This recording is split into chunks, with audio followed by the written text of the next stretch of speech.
me poser la question de savoir qu'est-ce qu'il advient d'une plainte pénale. Alors une plainte pénale, d'abord, sachons ce que c'est quand vous dénoncez un agissement délictueux auprès des services de police. Vous pouvez le dénoncer soit auprès des services de gendarmerie, soit auprès des services de police, soit même directement auprès du procureur de la République. Qu'est-ce qui va se passer avec cette plainte?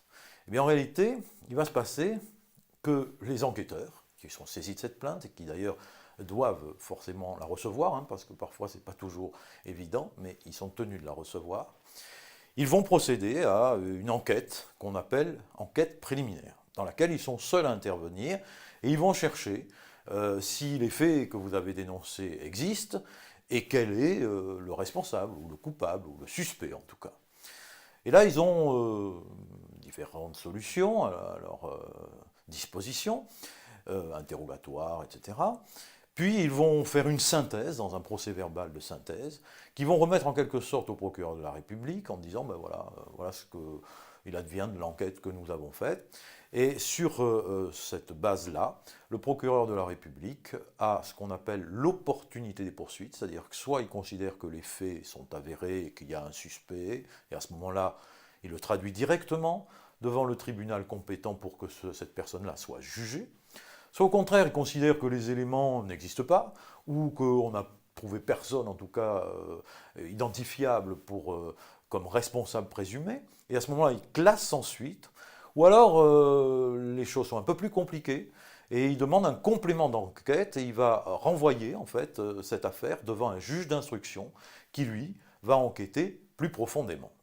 Et le juge d'instruction va instruire, comme on dit, à charge et à décharge, c'est-à-dire il va avoir un suspect, il va voir les éléments qui plaident contre lui, puis ceux qui plaident pour lui, et il va rendre, à l'issue de son instruction, une ordonnance, soit de renvoi de la personne suspectée devant le tribunal pour y être jugé, tout simplement parce qu'il estime qu'il y a suffisamment d'éléments à son encontre, soit au contraire, une ordonnance de non-lieu, c'est-à-dire que finalement, il considère qu'on ne peut pas déterminer une véritable responsabilité, une véritable culpabilité, ou en tout cas une présomption de culpabilité.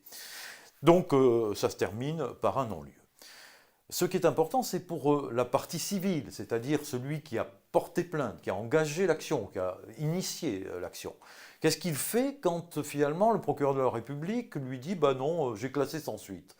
Il n'est pas démuni, il peut lui-même, en faisant une plainte avec constitution de partie civile, c'est le terme exact, saisir le doyen des juges d'instruction qui sera obligé à ce moment-là d'enquêter sur les faits qu'on lui apporte.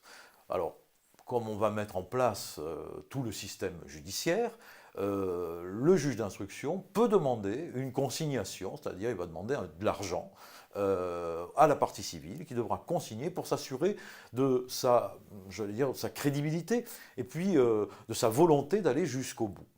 Mais une fois que c'est fait, alors il est obligé d'enquêter sur les faits qui lui sont donnés. Donc on ne peut pas avoir une plainte qui reste, je dirais, comme ça, sans issue. Alors, à l'issue de cette instruction, quand même, le juge d'instruction peut considérer qu'il n'y a pas d'éléments ou qu'il n'y a pas de suspect qui se dégage, et donc prendre une ordonnance de non-lieu, comme je l'ai expliqué précédemment, ça c'est certain. Mais la partie civile sera informée, et surtout sa plainte sera instruite. Voilà quelles sont les suites, en fait, d'une plainte pénale, pour répondre à une des questions que vous êtes nombreux à m'avoir posées. Je vous remercie de votre attention, et je vous dis à une prochaine vidéo.